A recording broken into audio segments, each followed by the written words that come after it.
نحمدہ و نصلی علی رسول الکریم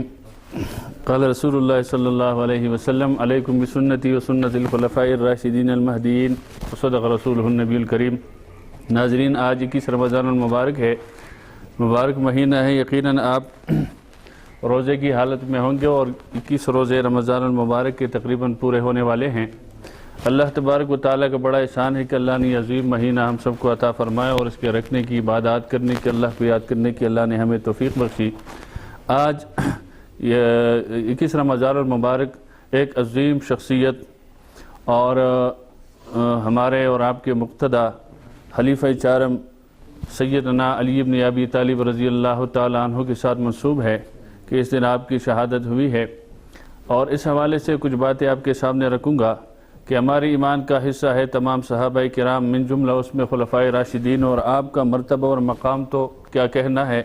کیونکہ آپ ان کے فضائل سے، مناقب سے واقف ہوں گے کہ آپ حضور اکرم صلی اللہ علیہ وسلم کے چچا زاد اور بچوں میں سب سے پہلے اسلام لانے والے آپ کی شخصیت ہے۔ آپ رضی اللہ تعالی عنہ داماد رسول ہونے کا شرف بھی آپ کو حاصل ہے، اور حضرت فاطمہ رضی اللہ تعالی عنہ کے زوج محترم ہے،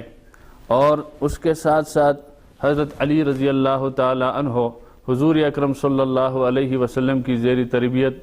اور زیر شفقت رہے ہیں۔ آپ علیہ السلام نے آپ کی تربیت فرمائی، اور یہ آپ ہی کی تربیت کا اثر تھا کہ ایک موقع پر جا کر آگے خود حضور اکرم صلی اللہ علیہ وسلم نے آپ کے بارے میں ارشاد فرمایا، انا دار الحکمت وعلی بابھا، کہ میں حکمت کا گھر ہوں اور علی اس کا دروازہ ہے۔ اس سے اشارہ یہ تھا، معنی یہ ہے کہ حضور اکرم صلی اللہ علیہ وسلم نے علی بن ابی طالب رضی اللہ تعالی عنہ کے متعلق فرمایا کہ یہ علم کا ایک پہاڑ ثابت ہوگا اور اللہ تبارک و تعالی اس کو علوم سے نوازیں گے۔ پھر وہ وقت بھی دیکھا ہم نے کہ خلفائے ثلاثہ جو تھے، صدیق اکبر رضی اللہ تعالیٰ عنہ کا دور تھا، حضرت فاروق اعظم رضی اللہ تعالیٰ عنہ کے دور میں، اور سیدنا عثمان رضی اللہ تعالیٰ عنہ کے دور میں آپ چیف جسٹس کے عہدے پر فائز رہے، اور جب بھی کوئی مسئلہ پیش آتا صحابہ کرام کو، وہ آپ کے پاس تشریف لاتے اور آپ اس کے بارے میں مسئلہ بتاتے، بلکہ آپ فتویٰ بھی صادر فرماتے اور آپ فیصلے کرتے، اور آپ فیصلوں میں تمام صحابہ کرام میں اللہ نے آپ کو ایک ملکہ عطا فرمایا تھا۔ اور اس کے ساتھ ساتھ آپ رضی اللہ تعالی عنہ، آپ کی شخصیت جود و سخا میں بھی مشہور تھی۔ اللہ تبارک و تعالی نے آپ کو سخاوت سے نوازا تھا، آپ کو غنا عطا فرمایا تھا، اور اس کے ساتھ ساتھ آپ رضی اللہ تعالی عنہ تقریباً تمام جنگوں میں، غزوہ احد، غزوہ بدر، غزوہ خندق وغیرہ جتنے بھی ہوئے ہیں جنگیں اسلام کے کفر کے خلاف، اس میں آپ شریک رہے ہیں، اور آپ نے اپنے بہادری کے جوہر دکھائے ہیں اس میں۔ اور بالخصوص غزوہ بدر ہوا، پھر اس کے بعد غزوہ احد ہوا، اور غزوہ حنین، اس میں آپ نے اپنے جوہر دکھائے اور بڑے بڑے کفار کو آپ نے واصل جہنم کر دیا ہے۔ لیکن آپ کی عاجزی، آپ کی انکساری، آپ کا خوف خدا ہونا، آپ کا تقوی اور آپ کی پرہیزگاری، اس بات سے اندازہ لگایا جا سکتا ہے کہ ایک موقع پر ایک کافر کو آپ نے دبوچ کر زمین پر نیچے جب گرا دیا تو انہوں نے آپ کے سینے مبارک پر تھوکنے کی کوشش کی۔ اس پر حضرت علی رضی اللہ تعالیٰ عنہ فوراً اٹھے اور اس کو چھوڑ دیا۔ تو اس نے پوچھا کہ میں آپ کے دسترس اور آپ کے خوابوں میں آ گیا تھا، قریب تھا کہ آپ میرے گلے پر، میرے گردن پر تلوار چلا دیتے اور مجھے ختم کر دیتے ہمیشہ کے لیے، لیکن آپ نے مجھے چھوڑ دیا، ایسا کیوں کیا آپ نے؟ اس نے کہا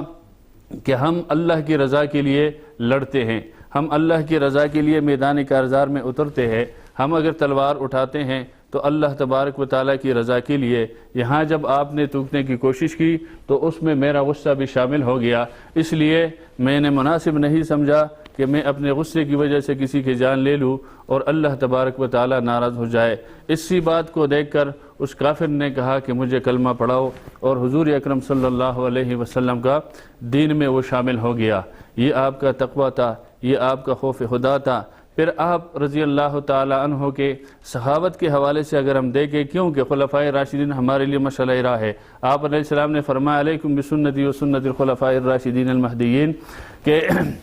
میری سنت اور میرے صحابہ کی سنت کو مضبوطی سے تام کر اس کے پیچھے چلو، یہی کامیابی کی دلیل ہے، یہی ہدایت کی دلیل ہے۔ آپ رضی اللہ تعالیٰ عنہ کے بارے میں ایک واقعہ روایت میں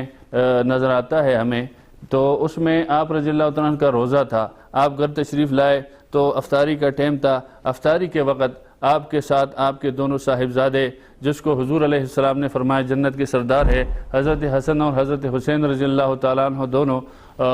موجود تھے۔ افطاری کا وقت تھا، دروازے پر کسی نے دستک دی، آپ نے کہا جا کر دیکھو۔ جب وہ گئے حضرت حسن رضی اللہ تعالیٰ عنہ، انہوں نے دیکھا کوئی محتاج کھڑا تھا، فقیر کھڑا تھا، تو حضرت علی نے فرمایا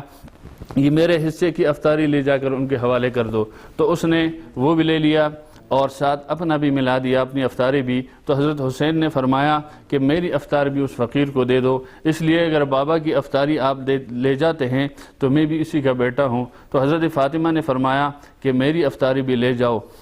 اس کے ساتھ ایک خادمہ تھی گھر میں آپ رضی اللہ تعالیٰ عنہ کے ساتھ، تو انہوں نے اپنے حصے کی افطاری بھی دی کہ یہ سارا دے دو، اور یہ افطاری سارا جب فقیر کو دے دیا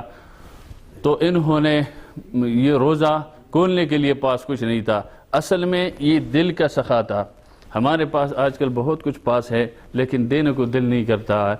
اصل سخا، اصل غنا دل کا ہوا کرتا ہے۔ پاس دولت بہت کچھ ہو لیکن اگر دل نہیں ہے، فقیر کو دینے کے لیے، نادار کو دینے کے لیے پاس کچھ نہیں ہے، تو پھر اس مال کا کیا کرنا۔ یہ آپ رضی اللہ تعالیٰ عنہ کی زندگی تھی۔ اگر ہم سخاوت کے میدان میں دیکھیں، اگر ہم میدان کارزار میں آپ کو دیکھیں، اگر ہم علم کے میدان میں دیکھیں، اگر ہم فقاہت کے میدان میں آپ کو دیکھیں، تقوی کے میدان میں آپ کو دیکھیں، تو آپ اعلیٰ مقام پر ہمیں نظر آ رہے ہیں۔ ہمارے لیے بھی حضور علیہ السلام نے فرمایا کہ علیکم بسنتی و سنت الخلفاء الراشدین،